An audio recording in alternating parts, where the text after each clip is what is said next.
অধ্যায় ৮ গড়। ৮-এর ১ গড়। ডান পাশের চিত্র অনুযায়ী ক, খ এবং গ তিনটি পাত্রে তিনটি কমলার রস রাখা হলো। তিনটি পাত্রের রস সমান করতে চাইলে তা কিভাবে করব? পাত্র গ এর রস যদি পাত্র ক এবং খতে ঢালা হয়, যতক্ষণ পর্যন্ত তিনটি পাত্রের রসের উচ্চতা সমান না হয় তাহলে কেমন হবে?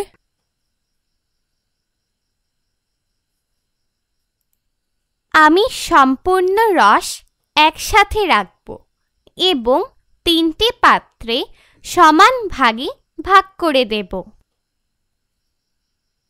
যদি আমরা তিনটি পাত্রের রস একসাথে রাখি তাহলে হবে ৯০ যোগ ১০০ যোগ ১৪০ সমান ৩৩০ মিলিলিটার।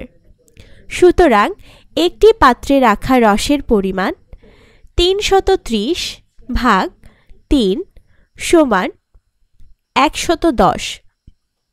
উত্তর ১১০ মিলিলিটার।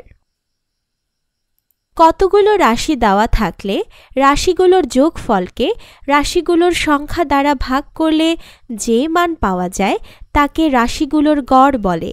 গাণিতিকভাবে নিচের সূত্র দ্বারা গড় নির্ণয় করা যায়। গড় রাশিগুলোর যোগফল ভাগ রাশিগুলোর সংখ্যা।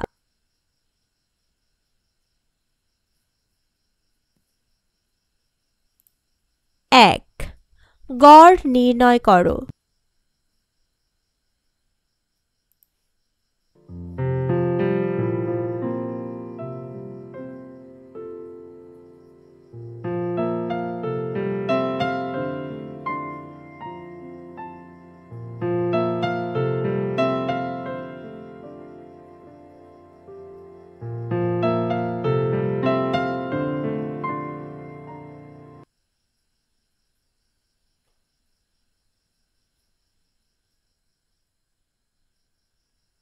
এক রেজা গত সপ্তাহে শনিবার থেকে বৃহস্পতিবার পর্যন্ত প্রতিদিন কত ঘন্টা করে বাড়িতে পড়ালেখা করে তার একটি তালিকা তৈরি করেছে। সে প্রতিদিন গড়ে কত ঘন্টা করে বাড়িতে পড়ালেখা করেছে?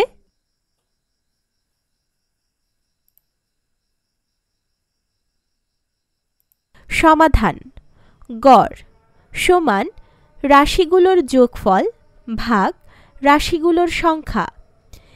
রেজা শনিবার থেকে বৃহস্পতিবার পর্যন্ত মোট লেখাপড়া করে ২ যোগ ১.৫ যোগ ১ যোগ ১.৫ যোগ ১ যোগ ২ ঘন্টা সমান ৯ ঘন্টা।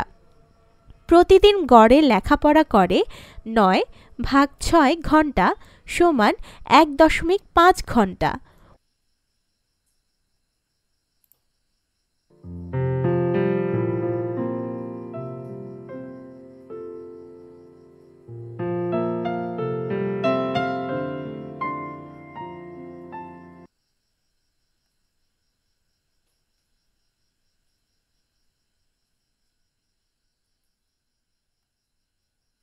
দুই একটি বাক্সের ২০টি কমলার মধ্যে আমরা তিনটির ওজন মেপে পেলাম যথাক্রমে ৩৩৫ গ্রাম, ৩২০ গ্রাম এবং ৩৭১ গ্রাম। ১ কমলা তিনটির গড় ওজন নির্ণয় করি। ২ গড় ওজনের ভিত্তিতে ২০টি কমলার মোট ওজন নির্ণয় করি। সমাধান। ১ কমলা তিনটির মোট ওজন ৩৩৫ যোগ ৩২০ যোগ ৩৭১ গ্রাম সমান ১০২৬ গ্রাম। গড় ওজন সমান ১০২৬ ভাগ ৩ সমান ৩৪২ গ্রাম। ২ ২০টি কমলার মোট ওজন ৩৪২ গুণ ২০ গ্রাম সমান ৬৮৪০ গ্রাম। একজন শিক্ষক তার শ্রেণীর শিক্ষার্থীদের ছেলে এবং মেয়ে এই দুইটি আলাদা দলে ভাগ করলেন এবং প্রত্যেক দলকে তাদের পরিবারের সদস্যদের গড় সংখ্যা বের করতে বললেন। তারপর শিক্ষার্থীরা নিচের ছকটি বানালো। শ্রেণীর সকল শিক্ষার্থীর পরিবারের সদস্যদের গড় সংখ্যা নির্ণয় করি।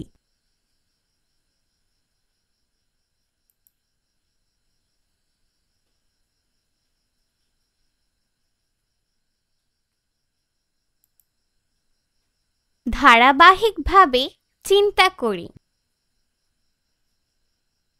পরিবারের সদস্যদের মোট সংখ্যা 18 গুণ 4.5 যোগ 12 গুণ 5.3।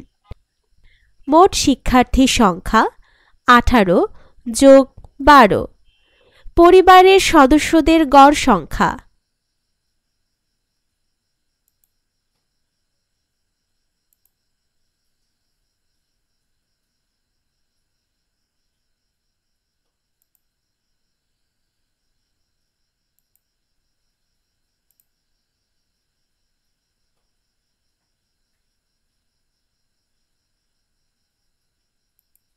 আটের 2 গড় নির্ণয়ের অন্য উপায়। নিচের ছকে 5 জন শিক্ষার্থীর উচ্চতা দেওয়া হলো।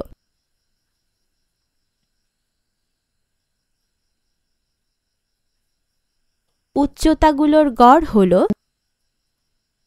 143 যোগ 144 যোগ 137 যোগ 145 যোগ 140 ভাগ 5 সমান 141.8 centimetre.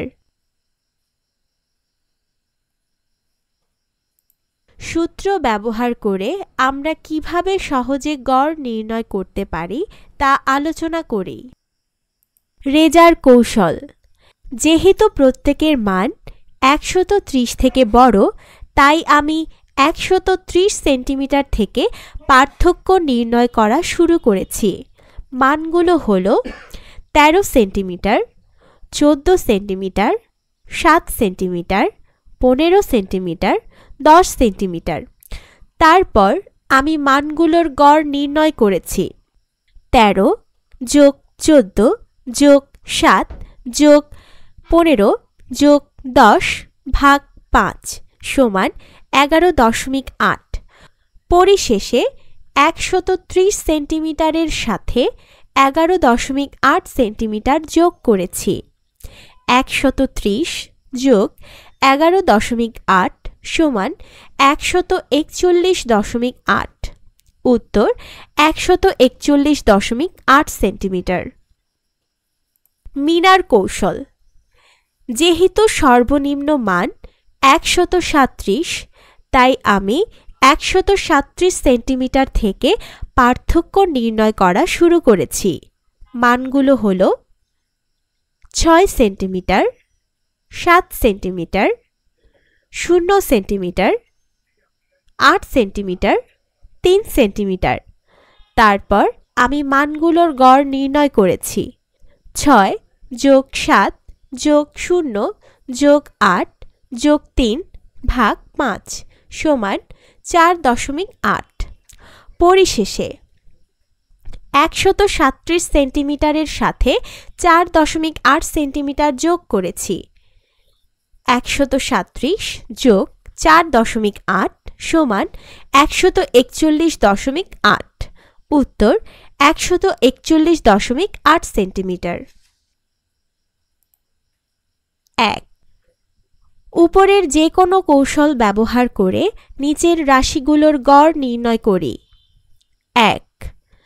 96 metre, 78 metre, 89 metre, 73 metre, 80 metre, 82 metre. 2.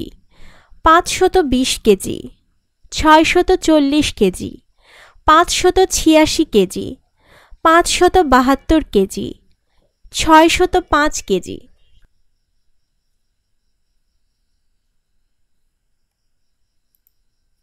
1 8টি ডিমের ওজন নিম্নরূপ: 54 গ্রাম, 56 গ্রাম, 55 গ্রাম, 58 গ্রাম, 57 গ্রাম, 50 গ্রাম, 53 গ্রাম, 51 গ্রাম।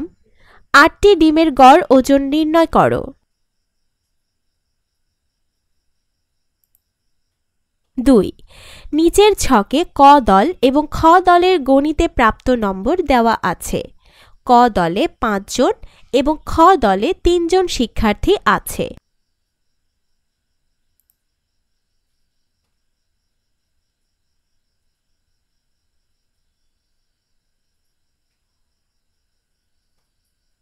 এখন আমরা ক এবং খ দলের সকল শিক্ষার্থীর নম্বরের গড় নির্ণয় করতে চাই। নিচে রেজার কৌশলটি দেখি এবং সে কি ভুল করেছে তা বের করি।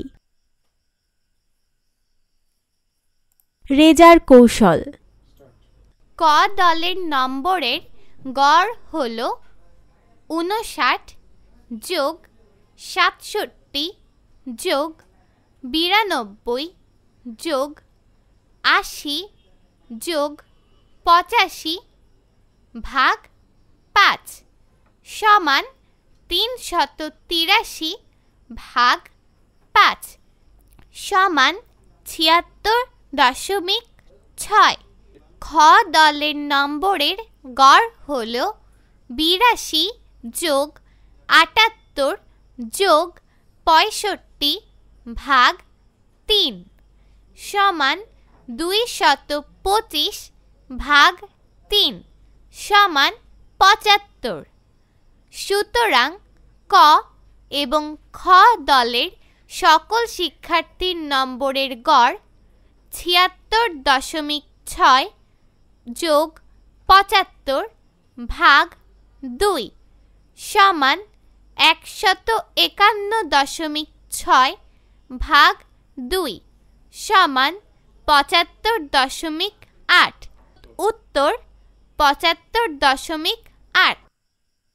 8 জন শিক্ষার্থীর নম্বরের প্রকৃত গড় হল 59 যোগ 67 যোগ 92 যোগ 80 যোগ 85 যোগ 82 যোগ 78 যোগ 65 ভাগ 8 সমান 608 ভাগ 8 সমান 76।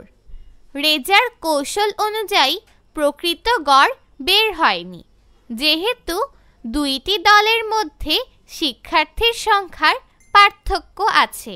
অর্থাৎ রেজার কৌশলের ভুলটি ছিল সকলের গড় একসাথে বের না করে দলভিত্তিক গড় বের করা। অনুশীলনী 8 1 গড় নির্ণয় করো।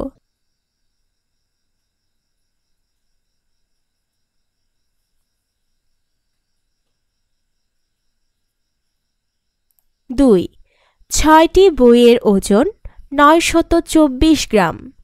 বইগুলোর গড় ওজন বের করো। 3 একটি গাভী থেকে প্রতিদিন কি পরিমাণ দুধ পাওয়া যায় তা নিচের ছকে দেখানো হয়েছে।